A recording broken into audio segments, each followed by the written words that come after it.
Mesdames, Messieurs, bonsoir. Il est 19h. Bienvenue dans votre émission L'Essentiel, le magazine qui traite de l'essentiel de l'actualité. Et comme vous le savez, l'actualité reste dominée par le coronavirus. Aujourd'hui également, c'est la journée dédiée aux enfants talibés. Donc, nous parlerons de cela, de l'impact que cela peut avoir sur la santé de ces enfants talibés. Est-ce qu'ils sont protégés? Ne sont-ils pas justement en danger? Nous en parlerons tout à l'heure. Et pour cela, nous sommes avec, comme d'habitude, comme tous les jours, Abdoulaye Mbou. Mbou, bonsoir. Bonsoir Khadi, j'allais dire Caporal Gueye du nom de mon ami Caporal-chef dans l'armée du Sénégal. Mesdames et messieurs, bonsoir. Bonsoir. À côté de lui, nous avons notre autre chroniqueur. Il s'agit de Serigne Saliou Gueye. Serigne Saliou, bonsoir. Bonsoir Khadi, bonsoir à nos téléspectateurs. Bonsoir à vous également. Et de l'autre côté, l'invité du jour, il s'agit de Ibra Niokhobaye Diouf. C'est le directeur de la protection de l'enfance. Bonsoir à vous, monsieur. Bonsoir, mais c'est plutôt Niokhobaye Diouf. Ibra Diouf Niokhobaye, c'est le député. Exactement. Oui. Souvent les gens nous confondent. Et bon, c'est un parent, mais mon nom c'est Niokhobaye Diouf. D'accord. Bonsoir et bienvenue. Bonsoir. Et merci pour l'invitation. Merci à vous d'être venu. Alors, pour commencer l'émission, on commence par l'invité. Alors, quelles sont les mesures prises pour protéger les enfants talibés depuis l'éclatement du Covid-19? Bon, comme vous le savez, quand on parle d'enfants, on songe au ministère de la Femme, de la Famille, du Genre et de la Protection des enfants. En sa qualité de présidente du secrétariat exécutif national de protection de l'enfant, elle a mis en place un dispositif au niveau du cabinet. Mais ce dispositif également est le prolongement d'un cadre interministériel qui a été mis en place depuis plusieurs mois et qui avait comme feuille de route de démarrer les opérations de retrait des enfants de la rue conformément aux directives présidentielles. Et donc on devait démarrer à la mi-mars. Fort heureusement ou malheureusement, la pandémie est intervenue et cela a appelé à une réorientation de la démarche. Et c'est ainsi qu'elle a mis en place une cellule de coordination, de veille et de suivi de la mise en œuvre de la protection de l'enfant dans le cadre de la lutte contre le corona-19. Lequel comité ou laquelle cellule a élaboré un plan d'action. Je rappelle que c'est une cellule qui regroupe le ministère de la Justice, le ministère de l'Intérieur, mais aussi le ministère de la Santé et les autres acteurs. Donc c'est une cellule qui a élaboré un plan d'urgence de protection des enfants qui tournait autour de 3 points principalement. Notamment le retour des enfants dans leur famille d'origine ou dans des familles d'accueil. Le deuxième point concernait le retrait et la prise en charge d'urgence des enfants en rupture familiale et leur hébergement dans des centres privés ou publics qui étaient aménagés à cet effet-là, mais aussi avec la richesse de leur famille. Et le troisième axe, c'était le retrait systématique de toutes les catégories d'enfants qui étaient en situation de rue. Et cela nous a amené, dans un premier temps, à identifier avec nos partenaires, mais aussi avec les acteurs étatiques, notamment le ministère de la Justice à travers ces centres AMO, qui ont mis en place un dispositif de 1200 lits à travers les centres de sauvegarde, les centres de réinsertion et aussi le centre qui est à Nianing. Parallèlement à cela, nous avons identifié les centres qui étaient mis à la disposition du ministère par la ville de Dakar à travers les centres socio-culturels qui sont au nombre de 11, qui sont équipés et prêts à recevoir des enfants, mais aussi les centres d'autres acteurs comme le collectif des structures d'appui pour la protection des enfants en situation de rue, mais le centre principal qui est le centre Guindi pour accueillir également les enfants. Et aussitôt, Madame la ministre, pour prévenir un peu l'arrivée, en tout cas faire une prévention au niveau des Dara, en relation avec son collègue du ministère de la Santé, elle a mis en place un dispositif important constitué de l'eau, de matériel de prévention, notamment des kits sanitaires, des kits d'hygiène, remis au ministère de la Santé, mais pour les fédérations et associations d'écoles coraniques du Sénégal. Tout ça pour, en tout cas, conserver des mesures de sauvegarde allant dans le sens de prévenir la pandémie qui serait, en tout cas, menaçante au niveau de ces structures qui sont plus ou moins dépourvues. Des mesures pour prévenir. Je reviendrai vers vous tout à l'heure. Alors, Abdoulaye Mbow, il y a eu à Ziguinchor, parmi les cas positifs, 2 enfants talibés. Croyez-vous que les mesures énumérées par M. Niokhobaye Diouf sont finalement efficaces? Alors, je dois dire d'emblée que depuis que le président de la République a lancé le programme de retrait des enfants de la rue, il ne faudrait pas être nihiliste. Il faut reconnaître que des avancées ont été notées. Mais cela dit, depuis l'éclatement de la pandémie au Sénégal, il y a beaucoup, en tout cas, d'organisations et de voix autorisées qui se sont élevées pour justement demander le confinement total des enfants talibés. Fort heureusement, quand on regarde ce qui s'est passé à Tivaouane avec l'appui de Serigne Babacar Sy Mansour, le général des Tijanes, des mesures urgentes avaient été prises dans la capitale de la Tijania pour le confinement des enfants répartis dans les différents daras de Tivaouane. Et quand on regarde ce qui se passe à Touba et Mbacké également, il y a également des avancées notoires qui sont en train d'être faites justement pour ne pas permettre aux enfants de continuer de circuler dans la rue quand on voit aujourd'hui le niveau de propagation de la contamination communautaire. Malheureusement à Dakar, c'est dommage parce qu'on le constate tous les jours au niveau des grands ronds-points, au niveau des feux rouges. Nous voyons jusqu'à présent des enfants, en tout cas mendier un peu partout. Donc on peut se dire à ce niveau que ces enfants sont exposés parce qu'en réalité, ils circulent, ils ne sont pas nomades, ils sont sédentaires compte tenu de ce dont ils ont besoin quotidiennement. Ma foi, à ce niveau, il est important, opportun, urgent que les autorités puissent aller dans le sens de prendre des mesures draconiennes contre justement ces Serigne Dara qui utilisent ces enfants, non pas par rapport justement à une démarche pédagogique pour leur apprendre le Coran, mais pour les transformer en outils économiques. Alors, Serigne Saliou, le constat est là. Les enfants talibés continuent de circuler dans les rues de Dakar. Pensez-vous qu'ils seront les oubliés dans cette lutte contre le coronavirus? Malheureusement, ce n'est simplement pas à Dakar. Vous allez à Ziguinchor, ce qui est arrivé déjà, les 2 enfants qui ont été testés positifs du Covid-19 montrent amplement que le problème ne se situe pas simplement au niveau de Dakar, mais que c'est un problème national. Comme cela l'a été de tout temps. Malheureusement, quand le président de la République a pris la décision de fermer les écoles, les universités,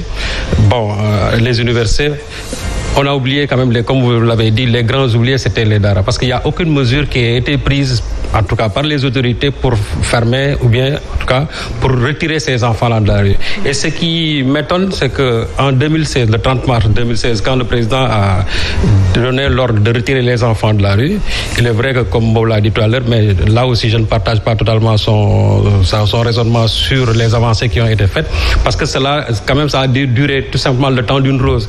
Par la suite, on a vu qu'on est revenu à la situation, c'est-à-dire au statu quo ante, c'est-à-dire à la situation d'avant. Malheureusement, quand le Covid-19 a fait son apparition au Sénégal, Madame la ministre qui a en charge, bien sûr, la protection de l'enfance, avait dit que, c'est-à-dire aujourd'hui, le Covid-19 rime bien sûr avec 0 enfant dans la rue. Malheureusement, cela ne se constate pas dans la rue, parce que moi, j'habite dans un endroit où il y a beaucoup de daras, et chaque jour, là où je me rends pour prendre mes journaux, je constate qu'il y a des enfants qui sont là-bas et qui sont en train de tendre la main. Si je vais aussi dans le marché qui se trouve près de chez moi, je trouve qu'il y a toujours des talibés qui sont là-bas. Au niveau des gares routières aussi, le phénomène est toujours patent. Ce qui veut dire qu'aujourd'hui, il n'y a aucune mesure qui a été prise. En tout cas, si des mesures ont été prises aussi, cela n'a pas du tout été efficace, parce que nous retrouvons ces enfants toujours encore dans la rue. Et là, je voudrais tout simplement dire que s'il y a une politique dans laquelle nos différents hommes politiques ont échoué, c'est bien sûr dans la prise en charge de ces enfants-là. Parce qu'il faut savoir qu'il y a toute une série de lois qui ont été prises, qui a été prise, malheureusement, qui ne sont pas du tout suivies des faits, parce que chaque fois qu'il faille mettre en application ces lois-là, malheureusement, au dernier moment, on a l'impression que l'État se débine, bien sûr, par rapport à sa mission. Parce qu'en 2016, il y avait quand même eu espoir, et cela n'a pas commencé en 2005. Je me rappelle bien, même en 2005, en ce temps-là, je crois que c'est Mme Aïda Mbodj qui était la ministre de la Femme et de la Protection de l'Enfance aussi. Des mesures avaient été prises.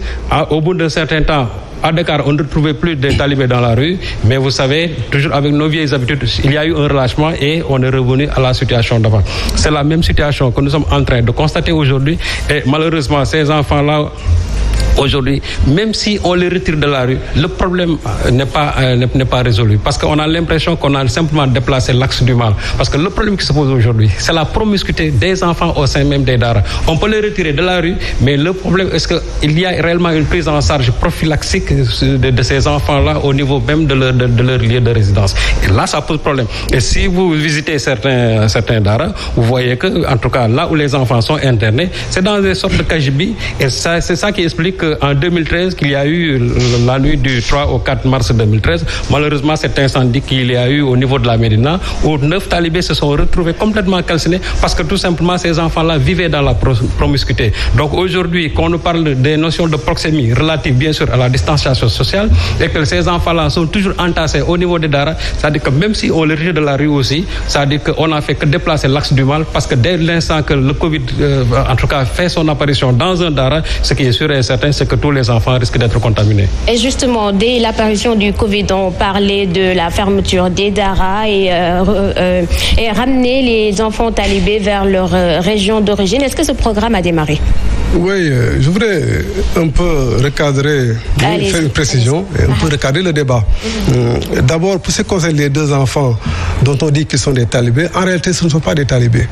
Nous avons pris contact avec les autorités administratives, notamment le préfet, qui nous a affirmé que ces enfants n'étaient pas des talibés, heureusement. Donc les gens vont trop vite en besogne en faisant des commentaires. Je crois que c'est le cas de notre cher ami. Quand vous jugez d'une situation, il faut avoir des éléments d'appréciation, en tout cas pour mesurer si c'est un réussite ou un échec. Pour ce qui nous concerne, j'ai parlé d'un dispositif que nous avons mis en place. On était dans une feuille de route qui devait permettre le démarrage des retraits dans la 2e quinzaine du mois de mars.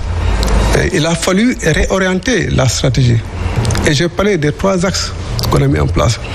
Mais concomitant à cela, Mme le ministre s'est engagée avec ses autres sectoriels, notamment le ministère de la Justice, de la Santé, à aller sur le terrain, identifier le dispositif d'accueil. Pour retirer les enfants, il faut prévoir leur accueil dans des centres.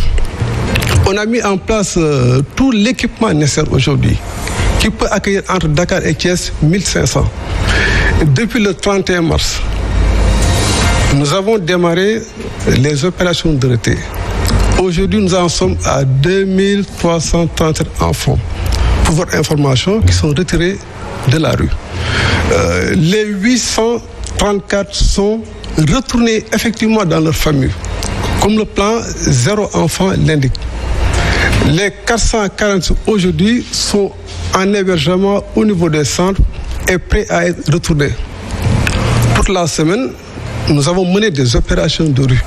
Donc pour dire que nous sommes très préoccupés, les ministres en charge de la protection de l'enfant et les autres ministères sectoriels, la santé, de la justice, nous avons élaboré des outils parce qu'il ne s'agit pas d'aller comme ça à l'amateurisme. Il faut développer les outils aujourd'hui qui sont utilisés au niveau des centres AMO et d'espèces pour la collecte et le recueil d'informations, avoir une démarche méthodologique afin de pouvoir faire le suivi. Il ne s'agit pas de retirer les enfants, mais le retrait réinsertion aujourd'hui est la règle.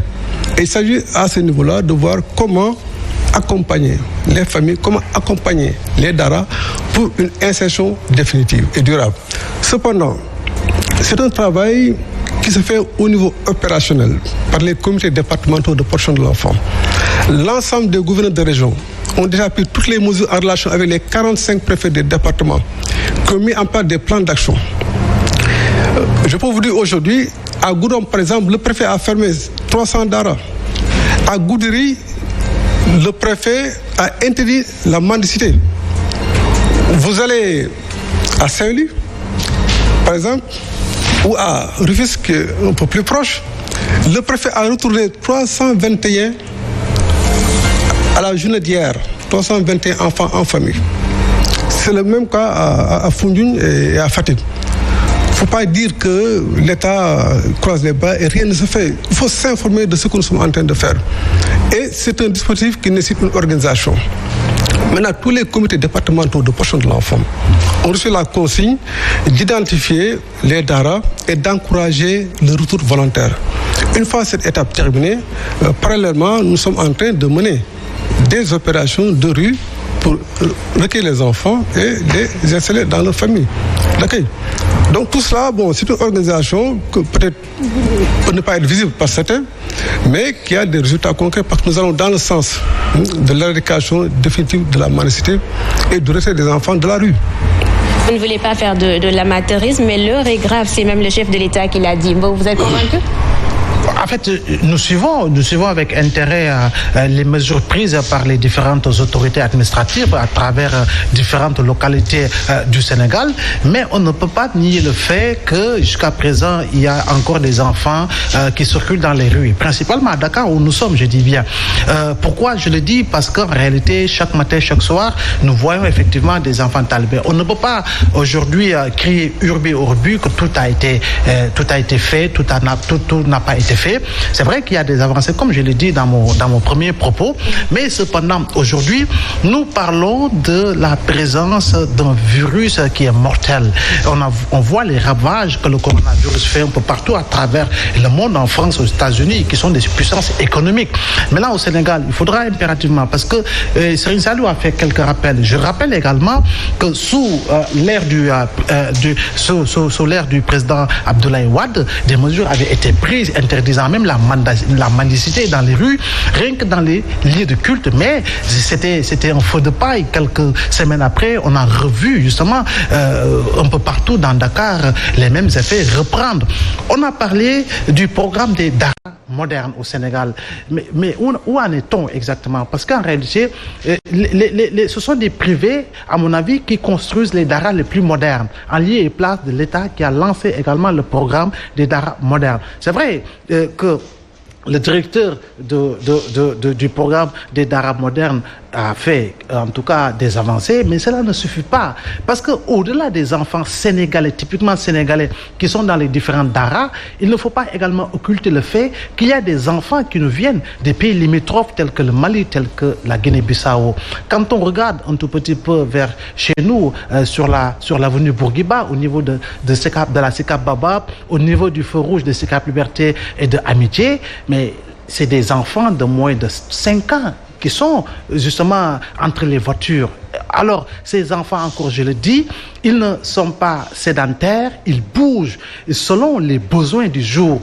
On a parlé de distribution de denrées alimentaires. Ma foi, il fallait justement une communication précise par rapport justement au tonnage réservé aux principaux daras, que ce soit à Dakar, parce que M. Nufroba Diouf et les autres, ils ont la cartographie complète de l'ensemble des daras au niveau de Dakar, comme dans les 13 autres régions. Je crois bien qu'à partir de cela, on devait faire une communication claire et précise pour nous dire qu'en réalité, il y a, en termes de denrées liées à l'aide alimentaire d'urgence, un tonnage réservé principalement aux daras à Dakar comme dans les 13 autres régions. De ce point de vue, il n'y aura plus un marabout, en tout cas, qui aura comme prétexte, écoutez, j'ai des enfants dans mon dara, je ne peux pas les nourrir. À ce niveau, on sera sûr que l'État a mis la main à la poche pour donner vivre à ces daras et retenir justement les enfants à l'intérieur pour qu'ils ne soient plus exposés. Salut. Je crois que M. Diouf, le problème, ce n'est pas un problème de sémantique qui se pose. Parce que quand vous parlez ce ne sont pas des talibés, mais ce sont tous des enfants. Le problème, ce n'est pas uniquement les talibés, c'est-à-dire les enfants qui sont dans la rue. C'est ça le problème aujourd'hui. Ce n'est pas un problème de sémantique, qui est talibé, qui ne l'est pas. Et moi, je dis, je ne donne pas des informations sans pour autant les vérifier, parce que moi, je suis journaliste. Avant que je ne vienne, j'ai dit chaque jour, les talibés que je trouve dans mon coin, je sais bel et bien d'où ils viennent. Je sais le dara dans lequel ils sont en train d'étudier. Je connais bien ces daras-là. Je les connais parce que moi, j'habite dans un quartier où il y a des daras. Donc, quand vous dites que ce ne sont pas des talibés, moi, je persiste et je maintiens que ce sont bel et bien des talibés. Même si ce n'étaient pas des talibés, mais ce sont quand même des enfants sénégalais. C'est-à-dire qu'ils ont le droit à la même protection que les enfants des autres. C'est ça le problème. Et il faut quand même reconnaître, même s'il y a des efforts qui ont été faits, mais reconnaissez depuis que l'appel du chef de l'État le 30 mars 2016, que même s'il y a des efforts qui ont été faits, mais ça a été provisoire. Je crois même l'ex-ministre, je ne sais pas si c'est Madame Mariama Sarr, avait quand même reconnu d'une part que quand même, l'opération n'a pas totalement réussi. Et ça aussi, il faut le dire. Parce que si l'opération avait réussi, depuis 4 ans, aujourd'hui, on ne retrouverait pas un seul enfant dans la rue. Et malheureusement, le phénomène persiste et perdure encore. Les enfants sont toujours dans la rue. Et moi, je crois qu'il ne faut pas que les gens essaient de chercher, c'est-à-dire de fausses solutions à de vrais problèmes. Parce que le problème aujourd'hui, c'est pas un problème de ravitaillement, d'alimentation, bien de nourriture. Parce que depuis que le Covid-19 a fait apparition au Sénégal, on a l'impression qu'il y a une course de mécènes, c'est-à-dire pour essayer de ravitailler les daras, parce qu'il paraît quand même qu'il y a des mères qui sont organisées chaque jour pour amener. Le problème, c'est pas ça. C'est-à-dire le problème, parce que réellement, ces enfants-là sont protégés éventuellement de cette maladie qui est en train de faire des ravages dans le monde.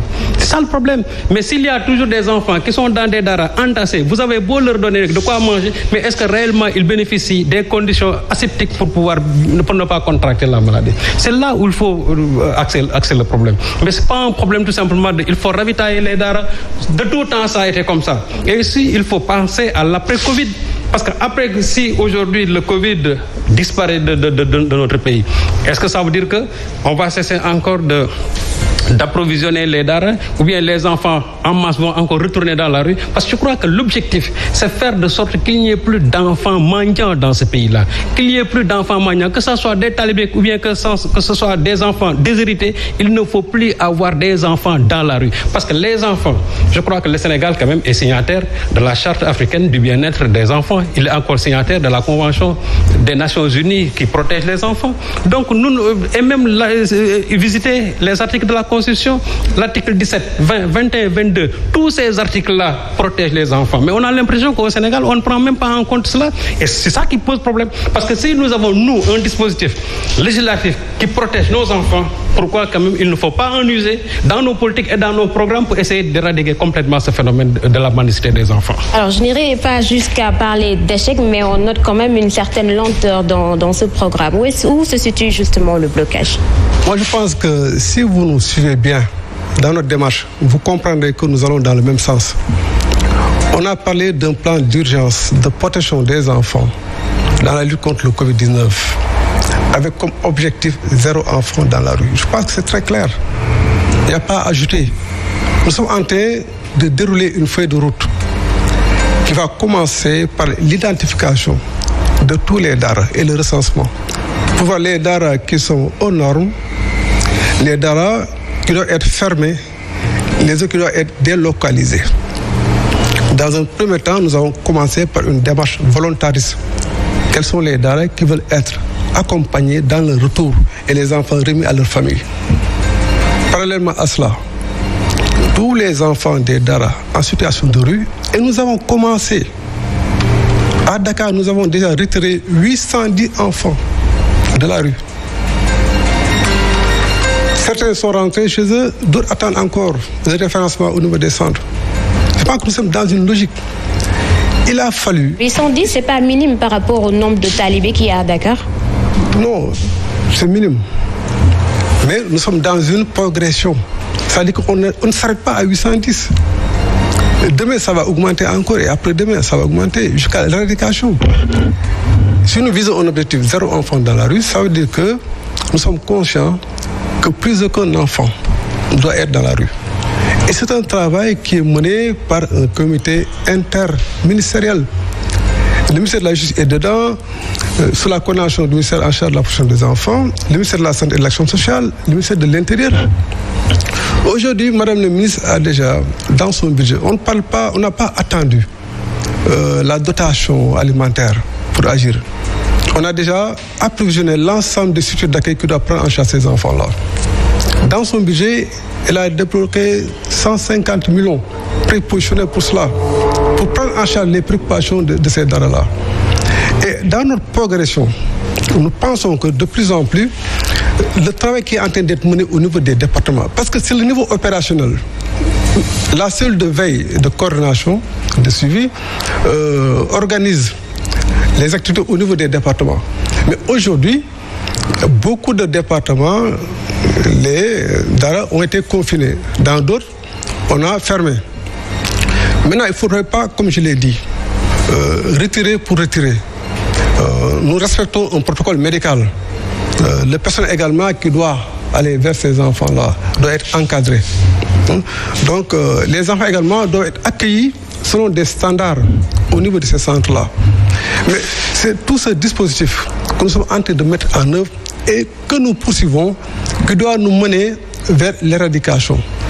L'objectif qui a été déclaré et que l'ensemble des préfets aujourd'hui sont en train de suivre, c'est de parvenir, une fois identifiés les daras au retour, de retirer systématiquement tous les enfants. Certains l'ont commencé, d'autres sont en route. Et après le retour systématique de ces enfants, on va mettre en place un dispositif pour sécuriser le système, de sorte que les enfants ne retournent plus dans la rue. C'est en cela que nous travaillons. Mais si vous pensez qu'en nos jours, on peut tout réussir, on ne peut pas parler d'échec. C'est des expériences que nous vivons, et sur lesquelles nous apprenons, nous réorientons, nous réagissons. Nous y travaillons avec, pour la première fois, dans le cadre d'un comité qui regroupe plusieurs ministères qui travaillent ensemble. Il y a la Fédération des associations d'écoles mères canoniques, l'Association internationale pour servir le sophisme, l'association Tidiadia, qui est dans la cellule et qui développe un plan, non seulement d'action, mais adossé à un plan de communication. Vous avez vu ces jours-ci, d'abord avec la déclaration de Madame la ministre, qui appelait les familles, en premier lieu les femmes, à se préoccuper du sort de ces enfants-là. Nous avons mis en contribution aussi l'ensemble des acteurs coraniques dans l'identification et la concertation pour le retour volontaire. Nous avons par ailleurs développé des outils en termes de spot que vous voyez à la télévision. Je pense que bientôt ça va venir au niveau de votre télévision. C'est en cours de traitement, en tout cas. Mais tout cela nous amène aujourd'hui à considérer que nous sommes sur une voie qui doit nécessiter l'adhésion de l'ensemble des acteurs. Nous ne sommes pas à un moment vraiment de stigmatisation ou de dénonciation. Nous sommes préoccupés par un sort, une situation aujourd'hui qui rend difficile le contexte, notamment la maladie, où les enfants sont les mieux exposés, sont les plus exposés. Et particulièrement les enfants en situation de mendicité, qui sont des vecteurs potentiels si toutefois ils arriveraient à être atteints. Heureusement, aucun enfant de Dara n'a encore été atteint. Je reviens parce que c'est le préfet, l'autorité administrative, et ils vont apporter le journaliste qui a fait donner cette information-là. Il va apporter les éclairs nécessaires. Donc tout cela pour dire que nous devons nous concentrer vers cet objectif qui est de retirer tous les enfants, mais aussi de ne pas permettre le retour. Et c'est en cela que l'ensemble des préfets, des départements, en relation avec les gouverneurs de région, ils travaillent. Maintenant, les régions sont à des niveaux différents.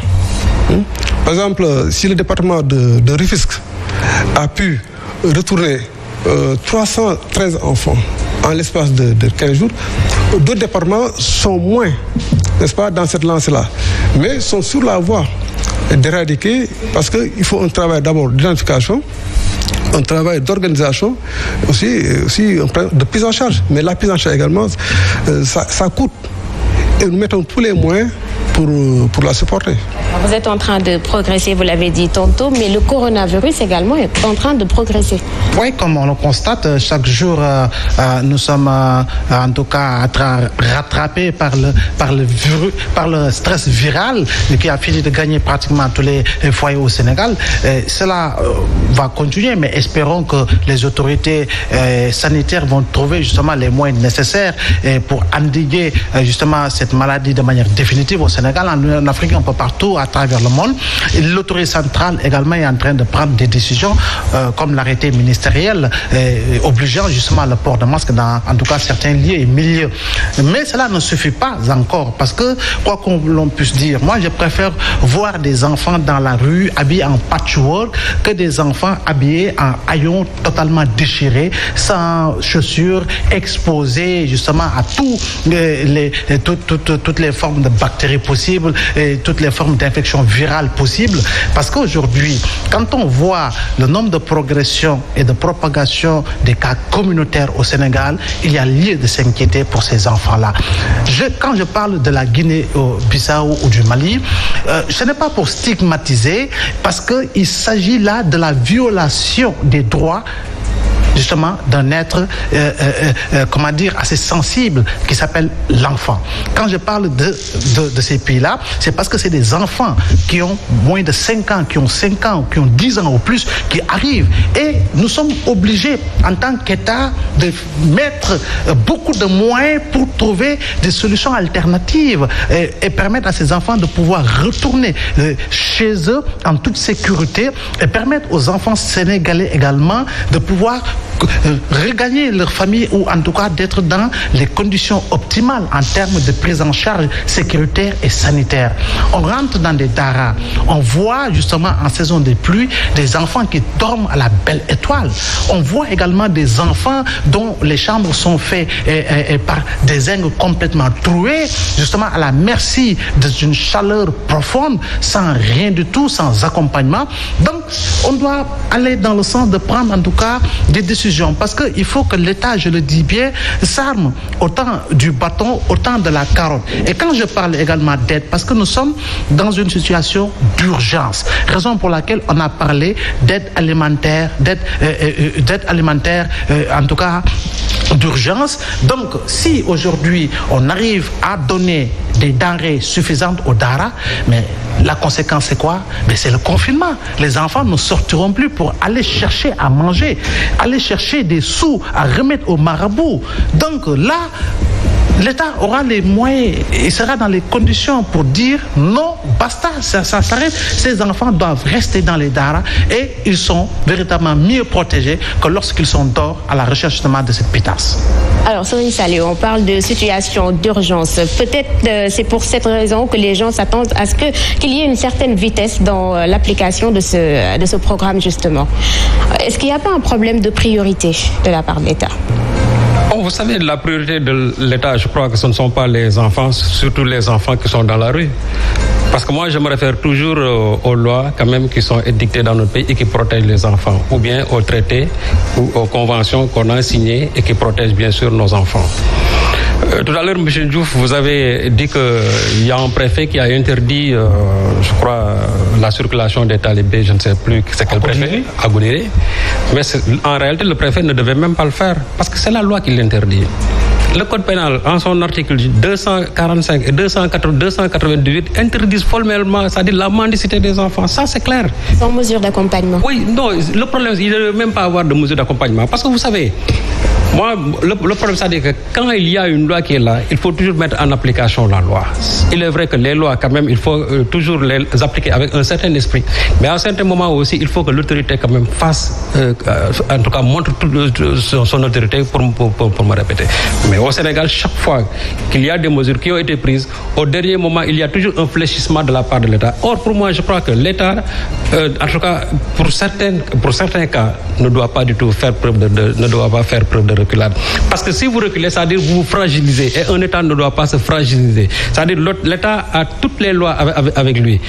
Il revient donc à l'autorité, quand même, qui a été, en tout cas, nommé, élu à la tête de ce pays-là, de mettre en application ces lois qui protègent cette couche vulnérable qu'on appelle tout simplement l'enfance. Malheureusement, nous, comme je l'ai dit, depuis 1980, la problématique de la mendicité des enfants, on en a toujours parlé dans nos politiques, mais moi, la date phare que je retiens, c'est surtout à partir de 2005, quand avec le président Abdoulaye Wade, au bout d'un mois, on n'avait plus vu d'enfants dans la rue. C'est-à-dire qu'il n'y avait même plus de mendiants à Dakar. Ça, vraiment, c'était salutaire. Mais Mais à un certain moment, comme je l'ai dit, avec nos vieilles habitudes, on est revenu à la situation antérieure.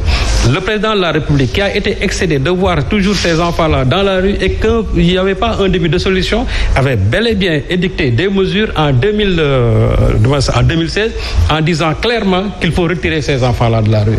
Qu'avons-nous fait depuis 4 ans? Parce que si aujourd'hui, M. Diouf voulait contextualiser, c'est-à-dire le problème, la prise en charge de ces enfants-là avec le Covid-19, c'est là où il y a quand même un aveu d'échec ou bien un aveu d'impuissance. Parce que cela ne date pas d'aujourd'hui. Il ne faut pas qu'on prenne prétexte sur ce Covid-19-là quand même pour essayer de maquiller l'échec d'une politique. Parce que le problème des enfants, c'est pas aujourd'hui.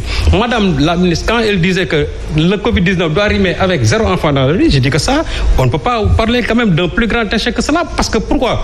Parce que si on doit attendre l'apparition d'une maladie pour dire qu'il faut en profiter définitivement pour ne plus avoir d'enfants dans la rue, alors qu'on a toutes les lois avec nous, on a toutes les conventions, on a tous les traités avec nous, et en plus, on a l'autorité avec nous pour faire éradiquer ce mal-là, et qu'on veut profiter d'une maladie tout simplement pour éradiquer ce problème-là. Pour moi, c'est tout simplement synonyme d'un échec ou bien c'est un aveu d'impuissance. Alors, je l'ai vu sourire tout à l'heure, vous n'êtes pas d'accord? Non, c'est que nous, quand on parle, nous avons l'impression que les gens ne nous écoutent pas ou bien pas assez. Parce qu'ici, tout à l'heure, il n'y a pas 15 minutes, j'ai dit, le troisième axe de notre intervention, c'est le retrait systématique de toutes les catégories d'enfants conformément à la loi. C'est-à-dire que nous reconnaissons bien qu'il y a une loi. On a parlé de Dara, mais il y a plusieurs catégories de Dara qui sont aujourd'hui dans le système. Il y a des Dara qu'il faudrait accompagner, encadrer, compte tenu de leur statut. En tout cas, de Dara modèle, ou qui s'apparente en tout cas vers les règles qui dictent un bon enseignement coranique. Il y a d'autres Dara qui, du fait de la traite, utilisent des enfants consignés dans des endroits, dans des lieux précaires et qui les soumettent à l'exploitation. Et le deuxième axe de notre programme va vers cela. Identifier tous les Dara qui ne sont pas aux normes. Je l'ai dit ici, les fermer conformément à la loi. Une fois de plus, nous nous conformons à la loi. Il ne s'agit pas de donner à manger à tous les Dara. D'ailleurs, pour la bonne simple raison que beaucoup de Dara ne disposent pas de feu, ne disposent pas de foyer. Donc, c'est les Dara qui sont versés exclusivement vers la mendicité. Pour ce genre de Dara, il ne s'agit pas de les encourager à rester dans les conditions dans lesquelles ils sont. Et nous sommes en train de les identifier pour les déloger. Donc, ces vivres-là, ces appuis alimentaires, vont concerner des Dara, qui vivent comme des familles. Il y a beaucoup de Dara aujourd'hui, toute la région de Diourbel, ils ont confiné les Dara. Et je peux vous donner plusieurs départements où les Dara ont été confinés. Allez à Canel, allez à Rennes-Roux, Ferro, par exemple. Nous avons toute la situation. Ne pensez pas que comme ça, nous parlons sans avoir des éléments et aussi des actes que nous posons. Nous avons des statistiques. Tout cela pour dire qu'aujourd'hui, personne n'est plus conscient que le gouvernement, que la situation des enfants présente non seulement un danger pour ces enfants, pour leur père, mais également pour toute la population. Alors, aujourd'hui, on parle de port obligatoire de masques. Si demain, on en arrive au stade confinement, qu'avez-vous prévu justement pour ces enfants? Voilà, il ne faudrait pas prendre aussi les Dara comme une catégorie à part. Les Dara vivent comme des familles. C'est une cible fragile. Voilà, tout à fait fragile. Mais ce qui est valable pour les Dara qui vivent en famille est valable aussi pour les familles. N'est-ce pas? C'est pourquoi, dans le cadre de la mise en œuvre de sa politique de protection des groupes vulnérables, Madame la ministre de la Femme a non seulement indexé les familles vulnérables, mais aussi toutes les femmes qui sont dans le secteur informel. Il ne s'agit pas seulement de la protection de l'enfant, mais la protection de l'enfant occupe une place prioritaire dans sa politique aujourd'hui, compte tenu de leur degré de vulnérabilité. Donc, si nous devons permettre à chaque Dara, une population de 40 personnes dans un Dara par exemple, que chacun porte un masque, nous allons faire la même chose dans les familles. Ce qui sera appliqué dans la famille sera appliqué dans ces Dara aujourd'hui qui vivent dans des conditions familiales. Maintenant, pour les autres Dara qui ne sont pas agités à ces conditions-là, nous les délogeons et nous les fermons. De manière systématique, aujourd'hui, les institutions ont été très clairement adressées au gouverneur de région, au préfet des départements, à travers une note circulaire que Madame le ministre Ndeye Saly a envoyée à ces autorités administratives pour leur demander de manière systématique de suivre cette note d'orientation qui appelle finalement à un retrait définitif et durable. Quand on parle de durabilité, il ne s'agit pas de faire revenir les choses. Bon, si vous pensez que c'est des échecs, les expériences passées, cela peut vous engager. Mais pour ce qui nous concerne, ce sont des expériences que nous avons vécues. Et aujourd'hui, ce que nous sommes en train de développer, M. Gueye, n'est sans nul autre pareil à ce que nous avons fait jusqu'à présent.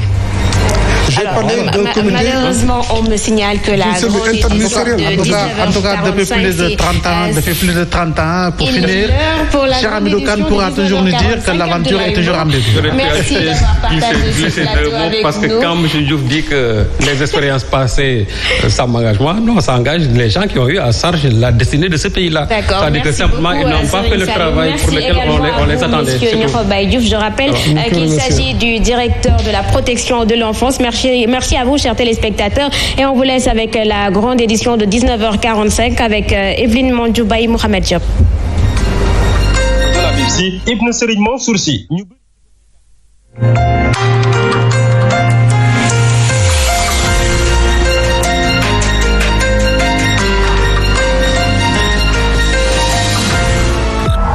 Sen TV, bienvenue chez vous.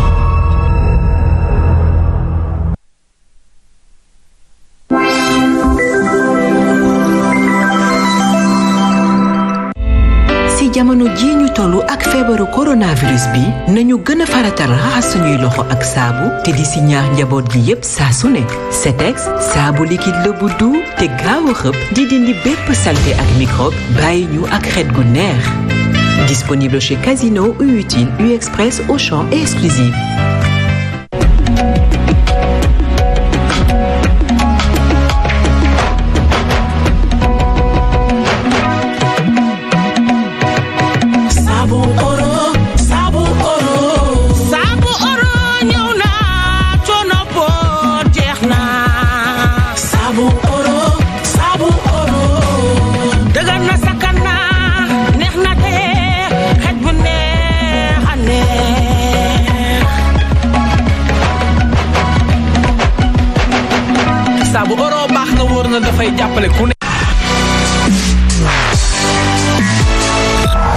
Sen TV, bienvenue chez vous.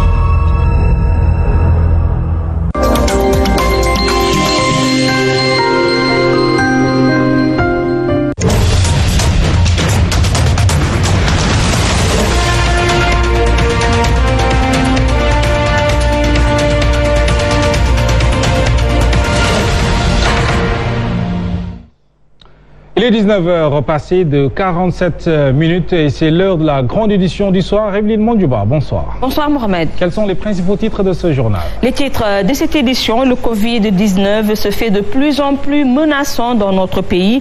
Les cas de contamination communautaire reprennent la courbe ascendante, de même que les cas de décès. Qu'est-ce qui pourrait l'expliquer? Tentative de réponse dans cette édition. Nous parlerons également du danger que constituent les comités de ciblage pour la distribution de l'aide alimentaire. À l'unité 24 des Parcelles Assainies, le président du comité pris d'assaut sonne l'alerte. Et puis les témoignages des proches de notre regretté Mamadou Ndiaye Dos, enterré ce matin à Diamaguène, Sicap Mbao, un homme véridique si l'on devait le résumer. Ce sont là les titres, le développement dans un moment.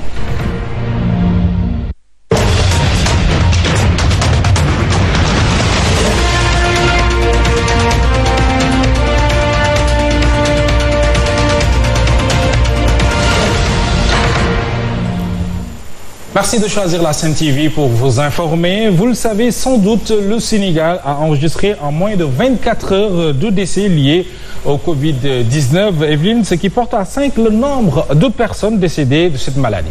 C'est une situation critique qui porte à réfléchir. Qu'est-ce qui pourrait expliquer ces décès? Les victimes seraient-elles des personnes fragiles? Voilà autant de questions sur lesquelles revient ici Fatoumata Diop.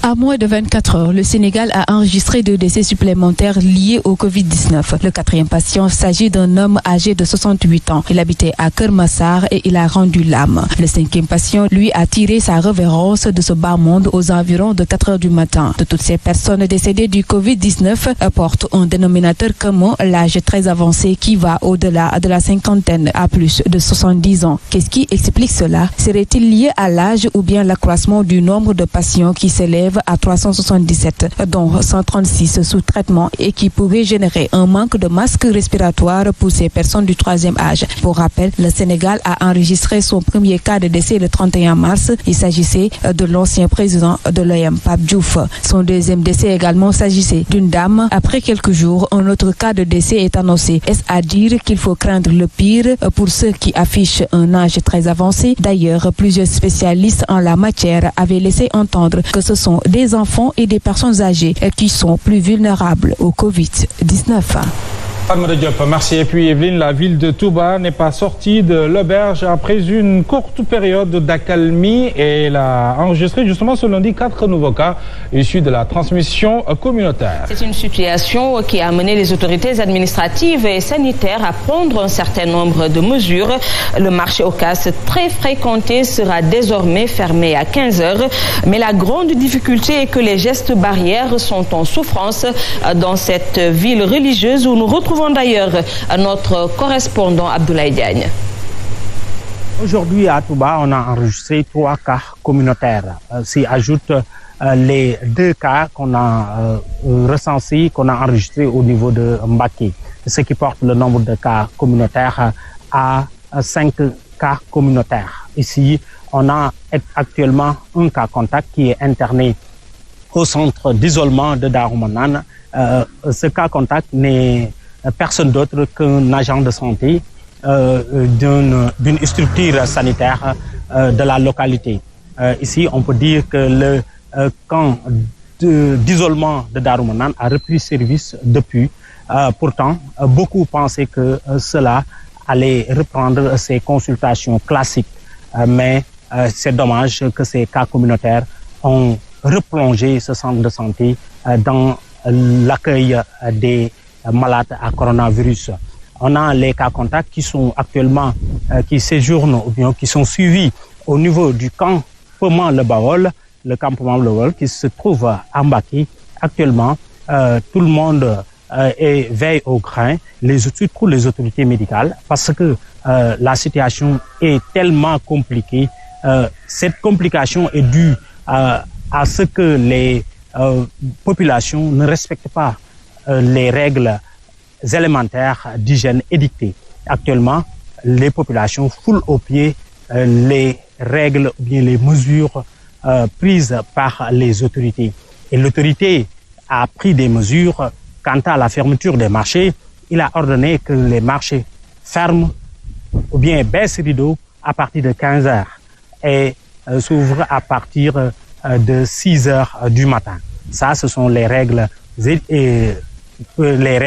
les mesures prises par l'autorité. Quant au transport, on peut dire que les règles sont foulées aux pieds parce qu'on a permis aux transporteurs de limiter les usagers, mais dommage, on remplit les véhicules de façon exagérée. Donc rien n'est respecté ici dans l'agglomération de Touba Mbacké, ce qui fait que la tâche devient de plus en plus compliquée pour les autorités de la localité qui luttent contre le coronavirus. Merci beaucoup. Voilà, c'était donc Abdoulaye Diagne qui nous faisait la situation dans la ville sainte de Touba. Touba qui a enregistré 4 nouveaux cas issus de la transmission communautaire.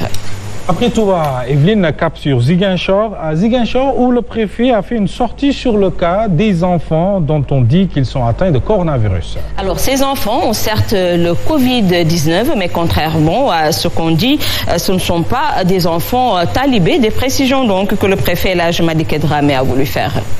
Je pense qu'il n'y a pas lieu d'aller vite en besogne. Allons-y pas à pas, allons-y de façon prudente et rassurée, et aussi de façon solidaire aussi. Je pense que c'est à ce Dieu que nous vous invitons, vous en êtes vraiment conscients, nous louons un peu votre dynamisme et votre professionnalisme. Mais ça a été quand même une maladresse que de dire qu'il y a des enfants positifs. Mais au moment où je vous parle, cette information est erronée. Mais on ne sait pas de quoi demain se fera. Mais quels sont Alpha aussi, nous, l'information, on la traite et on laisse là autant T qui se présente. Autant T plus 1, si ça évolue, vous serez informé de ça. Mais pour le moment, il n'y en a pas. Nous parlons toujours de ces cas communautaires. Evelyne Mondjouba, l'une des personnes décédées habitait la commune de Keur Massar. Une commune qui a enregistré ce lundi 7 nouveaux cas, 7 cas plutôt au total. La victime âgée de 68 ans avait été contaminée par son fils. Suivons les explications d'Idrissa Diémé, notre correspondant à Keur Massar. Fatlay gannaaw bañ na nuyoo point wu dimanche bi ñeel wàllum xeexum coronavirus dañ koy jagleel arrondissement bu Niayes lu tax arrondissement bu. Nos excuses pour cet élément d'Idrissa Diémé que nous retrouverons certainement lors de notre toute prochaine édition.